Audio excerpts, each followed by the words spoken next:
G'day. This is a little recap of a couple of days spent in Tien National Park in Vietnam, a few hours north of Ho Chi Minh City. It's a proper slice of jungle out here. We're visiting in the middle of summer. It's hot and humid as all hell. Situated right on the Dong Nai River, we stayed at the Tien Jungle Lodge, which is a beautiful old joint. A little rough around the edges, no hot water, but it was really cool waking up to the sounds of gibbons singing in the morning. It's perfectly located as well. You're right next to the boat ticketing office to get into the national park. And as you can see, there's some real advantages to traveling off-peak. There was just no one around. Got a nice little platform to scope out the wildlife in the morning as well.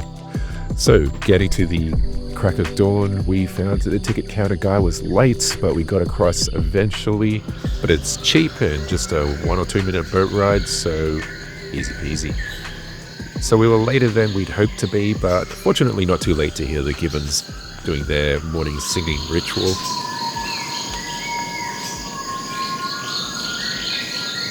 But first thing we saw when we got across was this mouse deer running around on the footpath.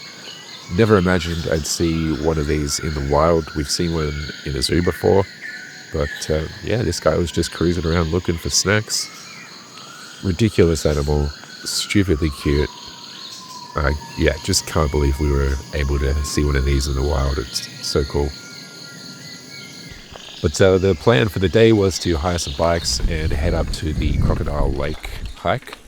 Loads of bikes available, fairly new ones as well, so that wasn't an issue.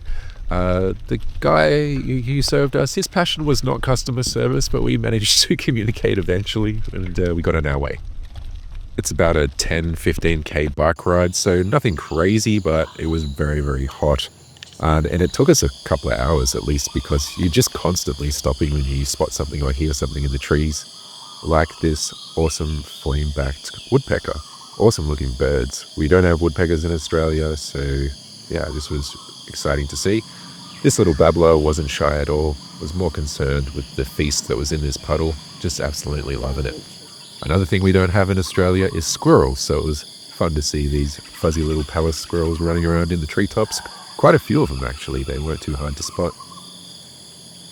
And here we've got a black hooded oriole.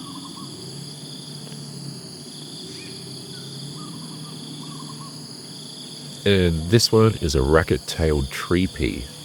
We also saw a lot of the racket-tailed drongos flying around, which is a bloody great name for a bird, but unfortunately I wasn't quick enough to capture them.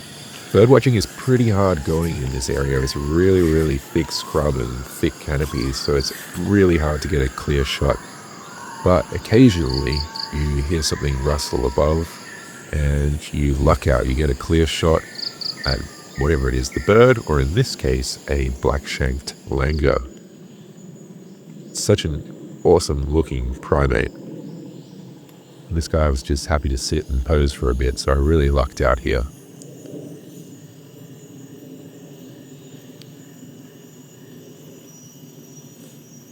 And clearly he was excited about things too, so that's nice, I guess. We saw the black-shanked langurs quite a few times. They were definitely the easiest to spot. There's also red-shanked, which I don't believe we saw. And there's a few other primates as well. The gibbons, as I've previously mentioned, and the macaques, I think is how it's pronounced, like a smaller monkey. But we finally reached the trailhead, and two very young girls, Vietnamese child labor in action right there, informed us that we actually have to buy tickets. Not sure if it was a scam or not, but we just paid it. It wasn't really much money. And the joint was absolutely infested with butterflies, which were very pretty. And I assume came from these guys, which were everywhere. The trail itself was pretty easy going, flat and sort of concreted rocky tracks. And we spotted some pretty interesting critters on the way, like scorpions. And check out this giant blue scorpion. This is the biggest scorpion I've ever seen. I only had a split second to grab footage. I wish I could have used my good camera, but still, hopefully you get an idea of it. It's easily like 15 centimeters. And this is a little streamside skink. Just enjoying a snack. Now, one of the stops on the way is this very, very impressive tongue tree. It is absolutely enormous. apparently 400 years old, which doesn't really seem like that old for a tree this size to me.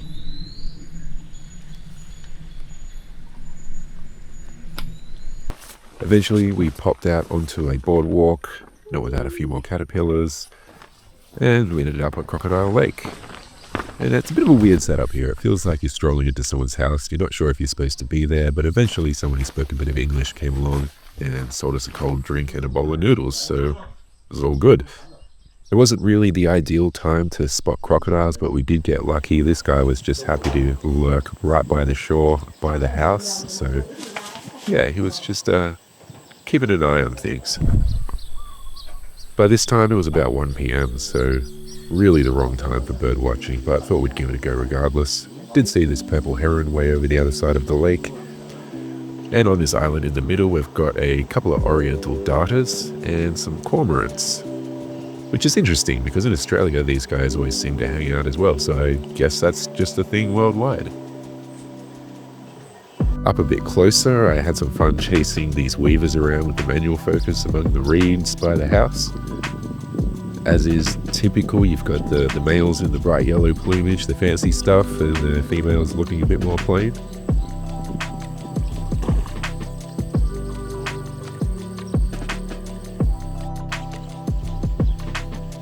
And we also spotted this black and red broadbill tending to its nest. Seems kind of bizarre to call this bird a black and red broadbill and just completely overlook that bright turquoise and yellow beak. And no wetland is complete without a swamp hen, right? So here's the grey-headed swamp hen.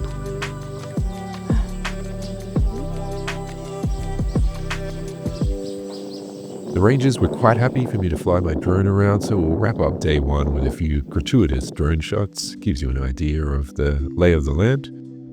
It really would be an amazing place to be at dawn with the wildlife at its absolute peak. But to be able to get there by then, you really need to stay on site in the park. And by the sounds of it, the accommodation is a bit rougher, the electricity is a bit sketchy and drops out, so we just weren't game to do that in the middle of summer. So hopefully we get an opportunity to come back one day in a cooler season. On to day two. We started the morning by having a little stroll around one of the walks near the visitors center, checking out some more amazing trees. So utterly different to the gums that dominate the landscape at home. They grow in such an alien way. And they're all covered in this crazy texture, which I assume is caused by the woodpeckers just pecking away at the surface over a time span of decades. Loads of interesting fungi around as well, and of course, some really beautiful and enormous butterflies.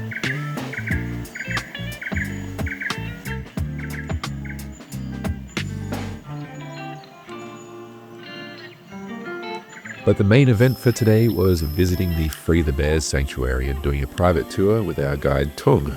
And this was such a good experience. Can't say enough good things about this joint. I think it's understandable to be a little skeptical of these sanctuaries, but this was the real deal. All these animals are rescued from bile farms across Asia. Bear bile gets used in some traditional medicines, but it's just an absolutely horrendous practice for the animals. They are trapped in these tiny little cages for their entire lives. They never see grass or anything. So these rescued sun and moon bears, they can't be released into the wild because they basically don't know how to live. But they get to live out the rest of their days in this sanctuary where they are very well cared for. They've got separate enclosures for bears with special needs. They've got a hospital on site. It's a really great setup. So as part of the tour, we got to make them some enrichment treats with food and sweet jams stuffed into these bits of bamboo. And the bears know the drill. They are loving it. They are ready for it. And they put those giant claws to work getting at the delicious sweet treats inside. This is a not-for-profit setup. Head to freethebears.org to learn a bit more. They take a lot of school groups through here as well to hopefully educate the next generation about these amazing animals. So hopefully that bodes well for the future of bears in Vietnam.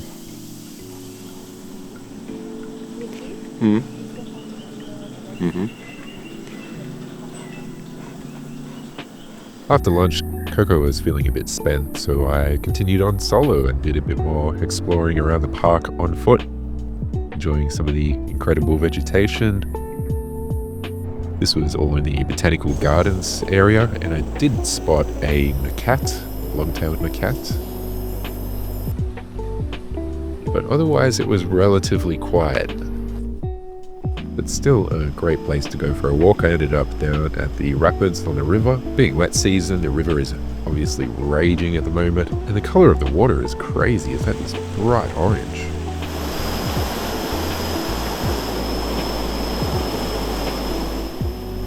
I figured I may as well continue on to the Heavenly Rapids, which is the next one further down the road. Did spot the family of langurs once again. Unfortunately, I smashed my zoom lens on day one, so I'm just using my phone here. And no, I did not smash the lens while I was riding the bike. It actually happened back at the hotel room, so shit happens. Arriving at the Heavenly Rapids, the daily 4 p.m. storm hit. And a bit wet. But honestly, it was pretty nice to cool down in the rain. This really felt like I was in the proper jungle here. Like, if I haven't been to the Amazon, but this is what I imagine it might be like. Turning around and heading back towards the visitor center to get the boat back to our hotel, did spot this little leaf turtle. Super tiny little guy, about 10 centimeters across. These are endangered as well, so pretty special. Approaching dusk, there was a bit of bird life out and about again, but unfortunately without a zoom, I couldn't really capture it properly. And I thought I'd throw this shot in as well. This is where the visitor center is, where the boat drops you off, and you can see they're building a bridge, so you won't have to get a boat across at some point in the future. Not entirely sure that's a good thing. It will mean more vehicle traffic and more disturbance to the wildlife, but yeah, there's a restaurant, a juice bar, and all sorts of things here. But to wrap this video up, I thought we'd better end on a prettier shot. Really enjoyed our time at Tien National Park. It is a bit sort of rough around the edges, and it is seemingly built to handle a lot of tourists, so I imagine it does get busy here at peak season. But throughout our time here, we barely encountered any people at all, and that's really what you want when you're here to find wildlife, so it is well worth considering visiting the place in the off-peak season. It is very hot and very humid, so be prepared. But yeah, Tien National Park. If you're into wildlife, you'll dig it.